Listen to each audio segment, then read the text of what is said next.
Et coucou tout le monde, comment allez-vous ce matin? J'espère que tout le monde va bien. Comme vous le voyez derrière moi, je suis à la montagne et plus précisément à la station des Monts d'Olme en Ariège, à côté de la Blanée, là où je suis venu passer le week-end avec ma famille. Donc ma femme et mon petit sont partis faire du ski pour la journée et du coup moi et mon grand on va faire l'étang de Fagebel en raquette. Là récemment, il y a moins de 2 semaines, il est tombé plus d'1 mètre de neige. Donc la station est full ouverte à peu près, il y a 80% de pistes qui sont ouvertes. Donc la station est ouverte, elle bat son plein, il y a plein de monde en bas déjà. Et là on va retourner à l'étang de Fagebel, voir comment il est avec toute cette neige, que le paysage a encore changé depuis la dernière fois où j'y suis allé, je crois que c'était il y a 3 semaines, 1 mois par là. Donc allez, c'est parti, je vous amène avec, on y va!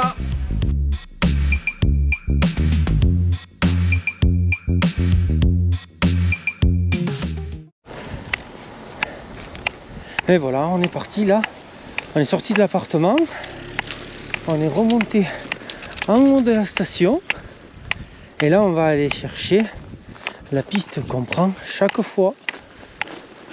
Voilà, comme vous voyez, on est au départ ou à la fin du parcours et la piste commence, vous voyez, c'est le circuit violet, il y a 250 mètres de dénivelé, ça fait 4 km, 2 km aller, 2 km retour. Ils estiment une difficulté moyenne et 3 heures de parcours.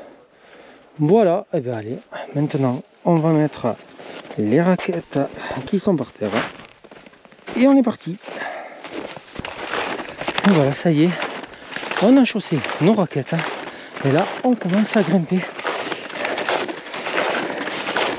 Donc là on est le 5 février, il est 10 h du matin. Il y a des skieurs un peu partout. Ah, ça fait plaisir de l'avoir ouverte à la station. Regardez.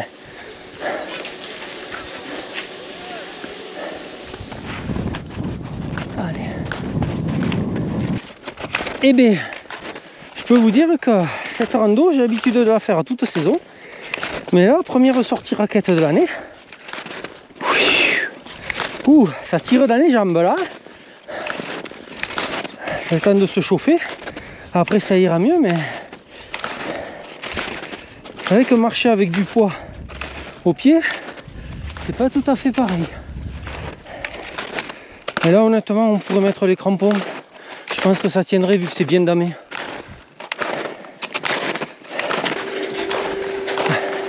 Là, on vient d'arriver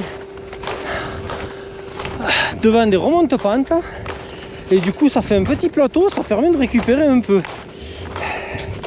Mais c'est marrant parce que cette rando, la montée se fait en 40 minutes à tout casser. Là, en raquette, ils estiment 1 h 30. Pour dire que la progression, c'est pas tout à fait la même. Alors, nous, il faut qu'on suive les piquets violets. Ouais, en fait, il faut pas suivre les gens là-bas, ils sont sur une piste de ski. Ouais. Allez, mais visiblement, mon chat, ça monte tout droit. Allez, c'est reparti pour grimper. Là, on monte à pic. Il me semble que l'été, c'est pas le même circuit. Enfin, je compare avec les traces. L'hiver dernier, j'avais pas encore ouvert ma chaîne YouTube et on l'avait faite aussi à raquette. Mais on n'avait pas de raquettes à l'époque, on les avait louées en station. Et ce qu'ils louent, généralement, c'est des raquettes premier prix. Il y a juste 6 picots métalliques et des dents au niveau du chausson. Et c'est tout. Ce qui fait que dans les dévers, c'était glacé, j'avais tendance à glisser. Et j'avais pas trouvé ça vraiment très sécurisant. Pour ça que dans la foulée, comme quand même on avait bien aimé, j'avais acheté les TSL 438 up and down. Et là, niveau dentition, et ben on est paré. Là on peut aller sur la glace, hein. Ça bouge pas. Et c'est une nouvelle montée assez pentue qui nous attend. Et ouais, je vous le confirme, je suis sûr que c'est pas le tracé été ça.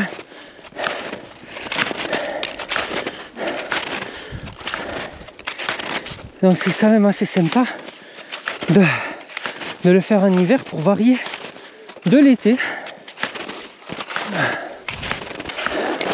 Bon, on a terminé la grosse montée là. Là on continue à monter mais c'est plus doux, c'est calmé. Là je reconnais les montagnes, on est presque arrivé. L'étang il est au bout là-bas. Il nous restait 500 mètres à faire.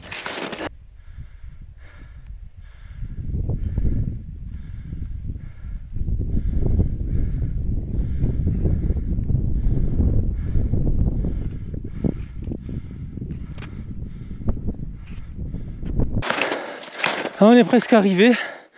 L'étang il est là où il y a les gens là-bas. Par contre, la piste raquette elle passe par là. Alors on va la suivre.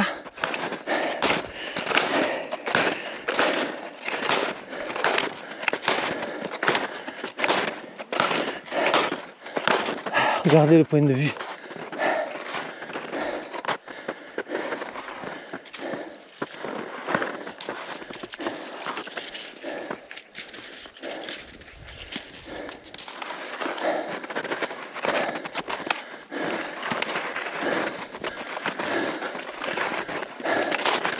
Allez, on continue.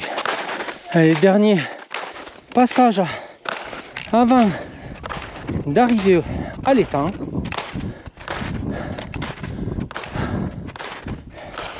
Alors, on reconnaît bien la cabane en béton qu'il y a derrière l'étang.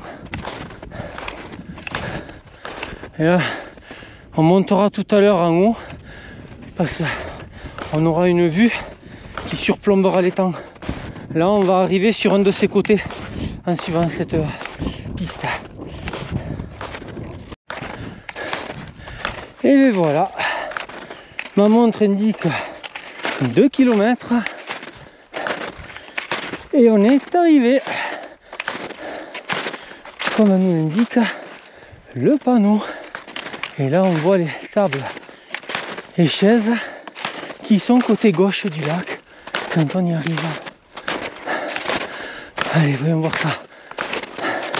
Ah oui, il ne reste plus que le dessus de la table. Les bancs sont dans la neige. Oh, qu'il est beau, regardez. On voit même plus que c'est un lac.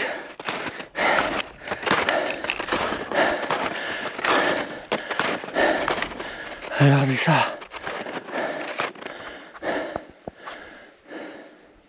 C'est magnifique.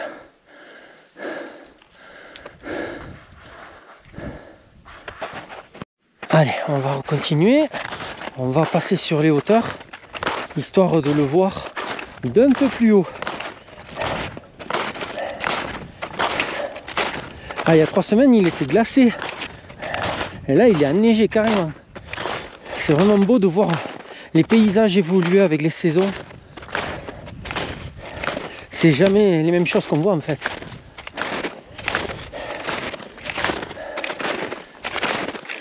Et puis la neige c'est chouette parce que là ce qu'on est en train de faire, par là où on est en train de passer, l'été on ne peut pas, ou c'est beaucoup moins facile. Voilà, là on est plus haut. Regardez.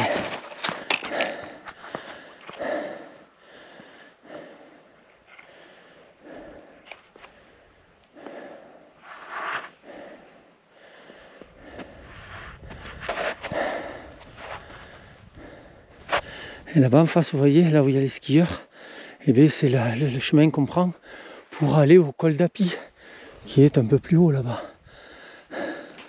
Allez, on va continuer à grimper et on va faire le tour pour redescendre. Dernière vue de l'étang. Et là maintenant, allez, on redescend vers la station. Station qu'on n'a pas vraiment perdu de vue parce que si vous pouvez voir là, on voit les chalets. Donc cet étang est quand même assez proche de la station. Comme je vous dis à chaque fois, c'est vraiment un étang qui est très beau, qu'on peut faire facilement en famille, qui est très agréable. L'été, comme je vous disais, moi c'est en moyenne c'est 45 minutes la montée. Donc c'est assez simple, même si vous mettez 1 heure, c'est que dalle 1 heure. Et après pique-nique en haut et vous passez un agréable moment.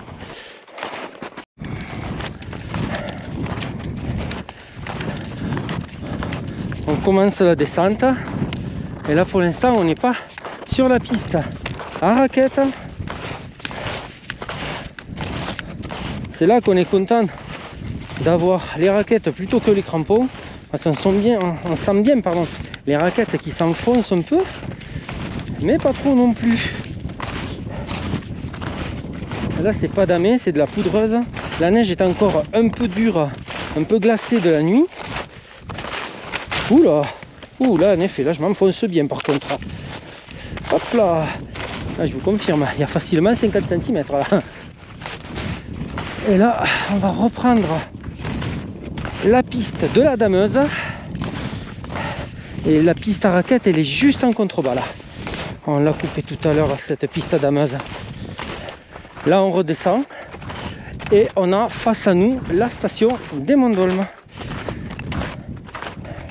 Là, on vient de changer le mode des raquettes. On les a passés en mode descente, qui est le mode down sur les 438. Oh, c'est d'un confort incroyable. Là, j'ai même plus l'impression d'avoir des raquettes aux pieds, quoi. Ça y est, là, ça recommence à descendre pentu.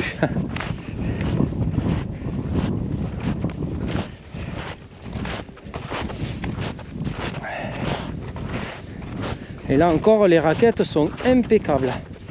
Ça glisse pas. Et bien, ça y est, on est de nouveau de retour sur le mur qu'on a monté tout à l'heure. Et maintenant, il va falloir le descendre. Normalement, ça posera pas de problème.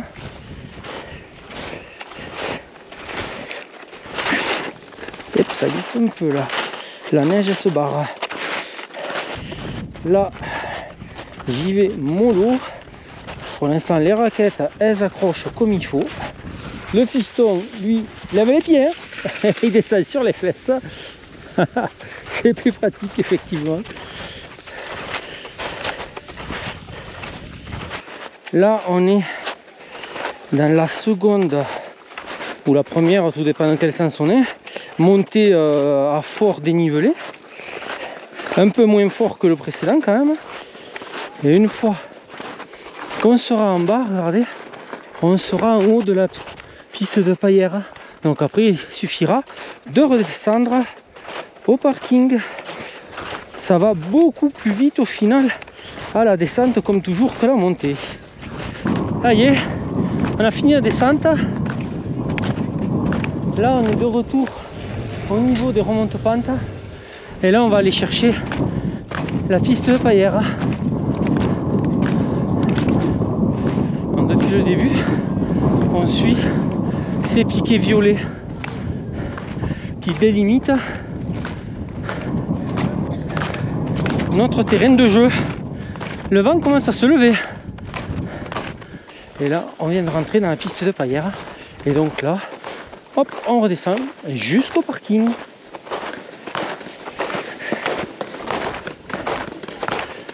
Bon, ça, je voulais filmer ce matin déjà.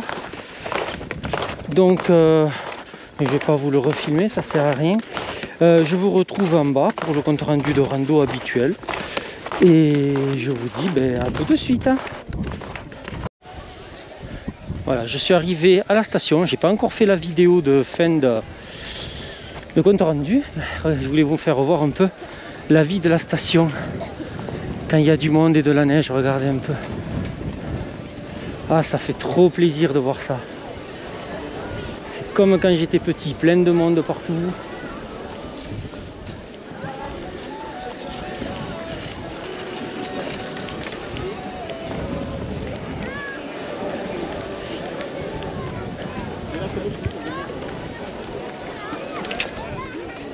Et on est juste en week-end normal, c'est pas les vacances scolaires là en plus. Hein. Allez, ce coup-ci, je vous laisse. Je vous retrouve pour la vidéo de fin de rando. À de suite. Et bien coucou tout le monde, me voilà revenu à la location. avec ce magnifique point de vue. Vraiment, cet appart, il est super sympa. Voilà, et bien que vous dire de cette rando? Bon, l'étang de Fagebel, si j'y vais pas 4 à 5 fois dans l'année, c'est que je suis malade. Mais sans ça, c'est toujours un plaisir de le voir dans les différentes saisons. Là, il y avait beaucoup de neige, il a bien neigé depuis les 15 derniers jours, donc très agréable à voir, il était très beau, là il était recouvert de neige, alors qu'il y a un mois de ça en arrière, il était juste glacé. Donc voilà, le paysage évolue avec les saisons et c'est ça qui rend la montagne magnifique. Sinon après, très petite rando. Mais comme c'était la première de la saison à raquettes pour moi et mon fils, bon, commencer par une petite, c'était pas plus mal. Je pense qu'on ira faire un tour à Beille prochainement, histoire d'en faire des un peu plus longues et toujours avoir des panoramas grandioses.